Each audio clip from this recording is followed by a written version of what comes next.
ଗ୍ରୀଷ୍ମ ଉତ୍ତାପରୁ ରକ୍ଷା ପାଇଁ ରାମଲଲା ପିନ୍ଧିଲେ ସୂତା ପୋଷାକ। ଚାରିଆଡେ ଏବେ ଗ୍ରୀଷ୍ମର ଲହରୀ ଆରମ୍ଭ ହୋଇଯାଇଛି।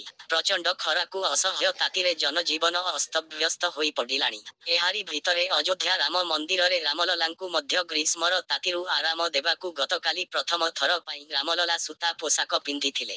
ପ୍ରବଳ ମାତ୍ରାରେ ଖରାର ଉତ୍ତାପ ଏବଂ ତାପମାତ୍ରା ବୃଦ୍ଧିକୁ ଦୃଷ୍ଟିରେ ରଖି ରାମ ମନ୍ଦିରର ଟ୍ରଷ୍ଟ ଏହି ନିଷ୍ପତ୍ତି ନେଇଛି। ଗତକାଲି ରାମଲଲା ନୀଳ ରଙ୍ଗର ଏକ ମଲମଲ ବସ୍ତ୍ର ପିନ୍ଧିଥିଲେ। ତେବେ ପ୍ରାଣ ପ୍ରତିଷ୍ଠା ସମାରୋହ ପରଠାରୁ ରାମଲଲା ରେଶମ ପୋଷାକ ପିନ୍ଧି ଆସୁଥିଲେ। କିନ୍ତୁ ଉତ୍ତାପ ଏବଂ ତାପମାତ୍ରାକୁ ଦୃଷ୍ଟିରେ ରଖି ଟ୍ରଷ୍ଟ ନିଷ୍ପତ୍ତି ନେଇଛି ଯେ ବର୍ତ୍ତମାନଠାରୁ ରାମଲଲା ସୂତା ପୋଷାକ ପିନ୍ଧିବେ। ପାଣିପାଗର ପରିବର୍ତ୍ତନ ସହିତ ପ୍ରଭୁଙ୍କୁ ଗରମରୁ ରକ୍ଷା କରିବା ପାଇଁ ଟ୍ରଷ୍ଟ ବିସ୍ତୃତ ବ୍ୟବସ୍ଥା କରିଛି। ଗ୍ରୀଷ୍ମ ଋତୁରେ ପ୍ରଭୁଙ୍କ ପାଇଁ ବହୁତ ସ୍ୱତନ୍ତ୍ର ପୋଷାକ ତିଆରି କରାଯାଇଛି। ଏଗୁଡ଼ିକ ରାମଲଲା ପିନ୍ଧିବେ ଯାହା ଦ୍ୱାରା ପ୍ରଭୁ ଗରମରୁ ରକ୍ଷା ପାଇବା ସହିତ ଭଲ ଅନୁଭବ କରିପାରିବେ। ଭକ୍ତମାନେ ଈଶ୍ୱରଙ୍କ ସେବାରେ ଯାହା କିଛି କରିପାରିବେ ତାହା କରୁଛନ୍ତି। ପ୍ରଭୁଙ୍କୁ ମଧ୍ୟ ମନ୍ଦିରରେ ସଜାଯାଇଛି। ପ୍ରଭୁଙ୍କ ପୋଷାକ ସମୟ ସମୟରେ ବଦଳା ଯାଇଥାଏ। ଶୀତ ଋତୁରେ ଗରମ ପୋଷାକ ଏବଂ ଥଣ୍ଡାରେ ଆରାମଦାୟକ ପୋଷାକ ପିନ୍ଧାଯାଏ। ଅଯୋଧ୍ୟାରେ ରାମଲଲାଙ୍କର ଏହା ପ୍ରଥମ ଗ୍ରୀଷ୍ମ ଋତୁ।